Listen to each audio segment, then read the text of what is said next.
Министерство внутренних дел информирует жителей региона о правилах организации митингов и правовой ответственности за нарушение этих правил. Вот комментарий заместителя начальника правового отдела МВД по Ингушетии Романа Морозова. Организовывать публичные мероприятия следует с уведомления организаторам в письменной форме орган исполнительной власти субъекта Российской Федерации, правительство Республики Ингушетия или орган местного самоуправления в срок не ранее 15 и не позднее 10 дней до дня проведения публичного мероприятия. В уведомлении о проведении публичного мероприятия указываются цели и формы его проведения, дата, время, место, а также предполагаемое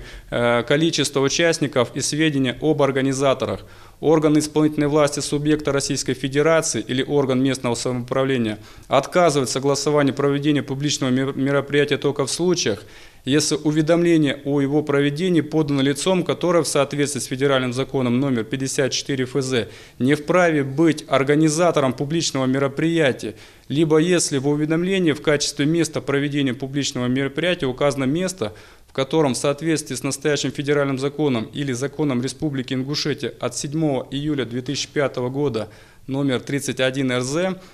проведение публичного мероприятия запрещается. Следует отметить, что законом Республики Ингушетия от 7 июля 2005 года номер 31 РЗ установлены нормы предельной заполняемости специально отведенных мест для открытой территории, а также помещения, не оборудованного стационарными зрительскими местами, не более одного человека на 1 квадратный метр. Пренебрежение установленными законом нормами заполняемости специально отведенных мест при проведении публичных мероприятий, а также нарушение общественного порядка отдельными их участниками создают реальную угрозу безопасности граждан при проведении таких мероприятий. В соответствии со статьей 3.1 данного правового акта к запрещенным для проведения митингов и других публичных мероприятий мест относятся автомобильные дороги, мосты, аэропорты, железнодорожные и автовокзалы, территории, непосредственно прилегающие к жилым домам, образовательным учреждениям, детские площадки, торговые и развлекательные комплексы, а также территории,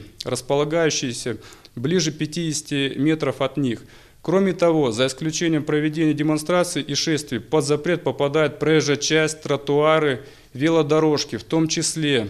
если отсутствует ограждение, препятствующее попаданию участников на проезжую часть. Ответственность за нарушение законодательства РФ о собраниях, митингах, демонстрациях, шествиях и пикетированиях участниками публичных мероприятий установлена статьями 20.2 «Нарушение установленного порядка организации либо проведения собраний, митингов, демонстраций, шествий или пикетирования», 20.2.2 «Организация массового одновременного пребывания или передвижения граждан в общественных местах, повлекших нарушение общественного порядка КоАП РФ», статьями 212 «Массовые беспорядки», 212.1 «Неоднократное нарушение установленного порядка проведения либо проведения собрания, митинга, демонстрации, шествия или пикетирования УК РФ». Следует также отметить, что в силу пункта 5 части 4 статьи 5 Федерального закона от 19 июня 2004 года номер 54 ФЗ организатор публичных мероприятий обязан обеспечивать в пределах своей компетенции общественный порядок и общественную безопасность граждан при проведении публичного мероприятия, а в случаях, предусмотренных настоящим федеральным законом и применительно к Республике Ингушетия, выполнять эту обязанность совместно с уполномоченными представителем правительства Республики Ингушетия или органа местного самоуправления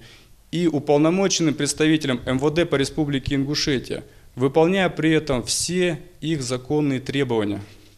Организатор публичного мероприятия в случае неисполнения им обязанностей, предусмотренных частью 4 статьи 5 Федерального закона от 19 июня 2004 года номер 54 ФЗ, несет гражданско-правовую ответственность за вред, причиненный участниками публичного мероприятия. Возмещение вреда осуществляется в порядке гражданского судопроизводства.